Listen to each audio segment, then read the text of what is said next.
Now, MBO helps in better managing the organization. A small company can really not afford to go with management by objective. MBO provides greatest opportunity for personal satisfaction. Everybody are self-disciplined and they are supposed to know what is that they are supposed to do and they are not supposed to do it.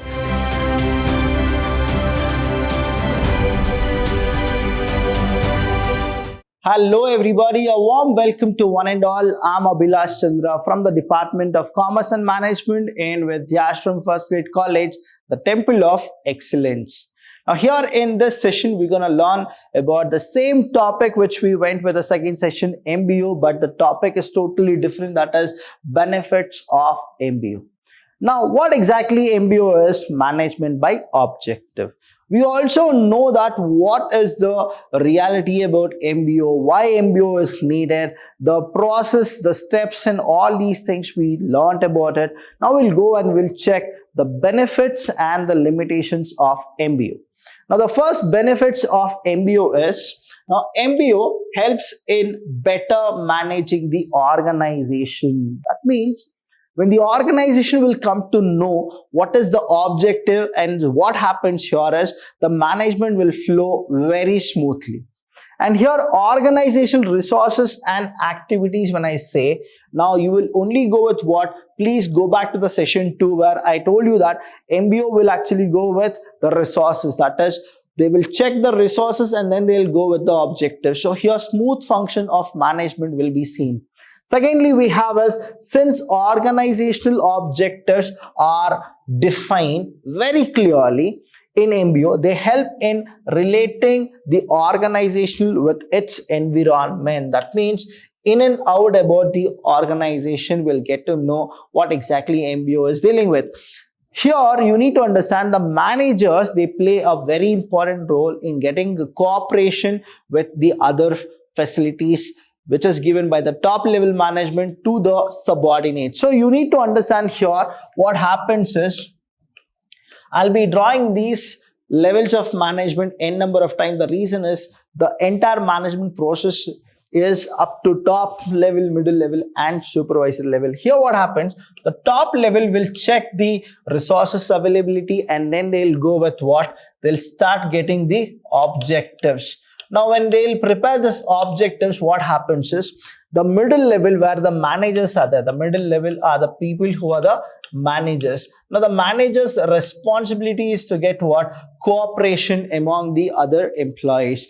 Now here they act as a barrier as well as they act as a bridge. Now what exactly happens is, if the manager is really not good and he is only thinking about his team and himself, then he'll act as a barrier, right? But if the manager is really good and he is being a democratic kind of a leader, now what happens is he'll become a bridge between the top level and the supervisory level. Here what happens is organizational objective, that is the organizational objectives are defined very clearly in MBO. Then what happens is they help in relating the organization with its environment, that is macro environment. So whatever the whole level of management we are talking about is called macro level. Now the next one here is MBO provides greatest opportunity for personal satisfaction. Now personal, what is the meaning of personal? Personal means staff, and the staff satisfaction because of their participation in objective setting. Now here you need to understand that the manager, whoever is there, now he'll take everybody into consideration, and then while setting the objective, the top level will take real consent from the manager and the manager will be taking the consent from the other employees. So they'll have a feeling of a rational feeling, and rational performance appraisal will also happen. That means everybody can give their own opinion. Now when they are giving their opinion, the top level will see who are the employees who are really involved, and that will actually help them in the opportunity for personal satisfaction. And the last one is MBO stimulates organizational changes. What is it? MBO stimulates organizational change and provides a framework and guidance for organizational changes. So this is what happens here in MBO. And what exactly the MBO organization changes will happen in the sense the organization we can adapt to a feasible levels of objective. So there is a chance of if there is any mistake, it can be rectified very easily. So let's check the next one, that is the limitations of MBO. Now here limitation is, you need to understand 21st century has witnessed a tremendous change in the field of management. Now here you need to understand MBO is very costly and time consuming. A small company can really not afford to go with management by objective, but a company which has very good capital and they are running successfully, they will be adapting MBO. So that is the first one, is MBO is time consuming and a costly process. Secondly, we have is managers failure to teach MBO philosophy. Managers failure to teach MBO philosophy. Thirdly, we have is problems in objective setting has it focus more on short-term objectives. Here you will understand that the basic plan or the plans which we tend to do it is all set short objectives. So to meet short objective, what happens is the problems are they only focus more on short-term objective. They will not go with a long-term objective. So that is actually a limitation. Next is danger in inflexibility. Now what happens here is, though management is flexible in nature, but when you go with objective and then you go with it, it is a problem that the rigidity is maintained, and that is what the problem is. Next is in the dynamic nature, rigidity cannot happen. It should always be a flexible one. MBO creates frustration among managers. The reason is the cutthroat competition plus targets. Now the manager's responsibility is to what? To achieve those targets by keeping all the employees happy. So that is actually a very big task for the manager. So these are the limitations of MBO. Next one, let's check the management by exception. We call that as MBE. What is that called as? MBE.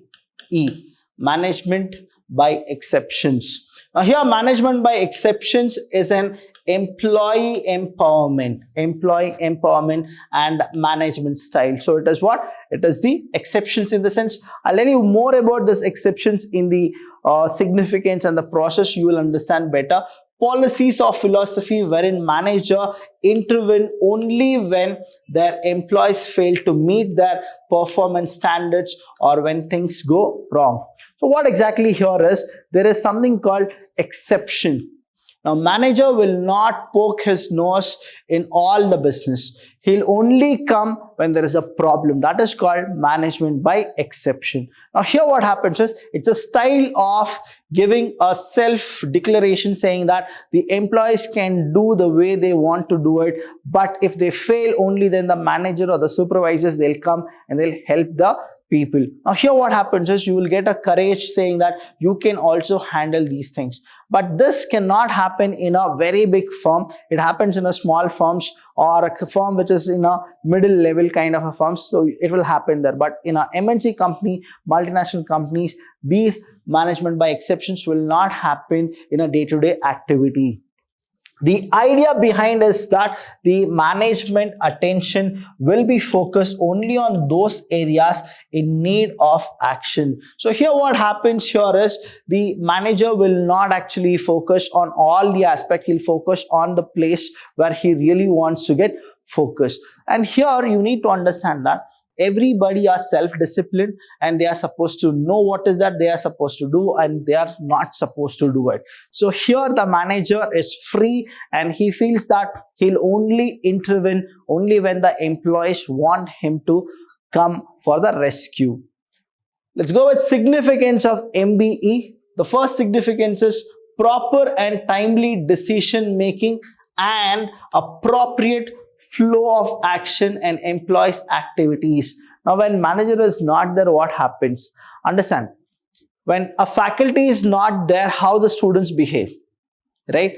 and students need to be self-disciplined, then what will happen? If it is they're not disciplined, then what will happen? We can imagine. But here, faculty will only come when the students want them to come. That is what it is, right?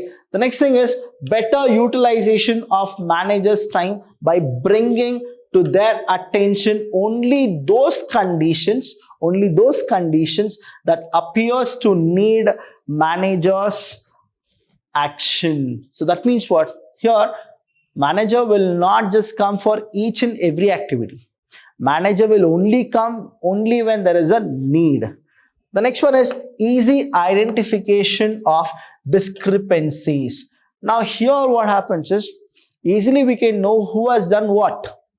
The reason is, only when they fail, they are supposed to call the manager. When they'll call the manager, we'll get to know what is the problem which has already happened. So this is what easy way of identifying the discrepancies. The last one is benefits to customers. Benefits to customer. How?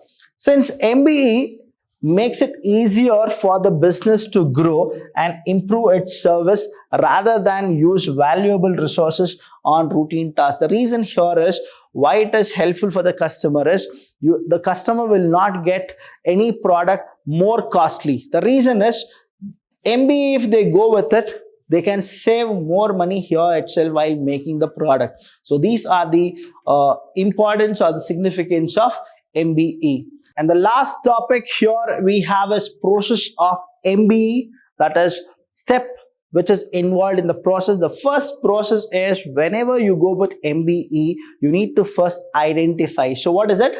Identifying and specifying key result areas. Students, please understand what is key result areas. Go back to the session 1 and 2. You will get to know what exactly a key result area is. Here what happens is you need to set standards. So the next one is setting standards. And after setting standard, you are supposed to evaluate with the standard with the actual performance. You will need to evaluate with what? Actual performance. Here what happens is you need to compare the actual results. I'll give you an example here. Now, standard performance of the employee. Standard performance. The standard performance of a employee, say example, he need to manufacture 200 units.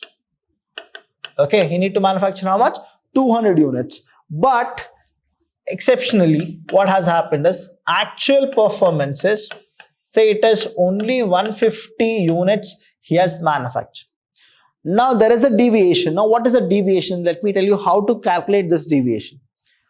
Now comparing, whenever you do, students, you need to always go with comparing actual results with standard results. That means now actual will come first. I'll give you a rough figure here. So 150 units minus 200 units. Total how much it is? Minus 50 units. That means this is what the deviation is. Minus 50 is a deviation. Now, thirdly, what is that you should do? Computing and analyzing deviation. Now, you have computed, you have calculated minus 50. Now, you need to analyze why the employee had only gone with 150 units. Try to understand. This is just an example which I am giving it to you.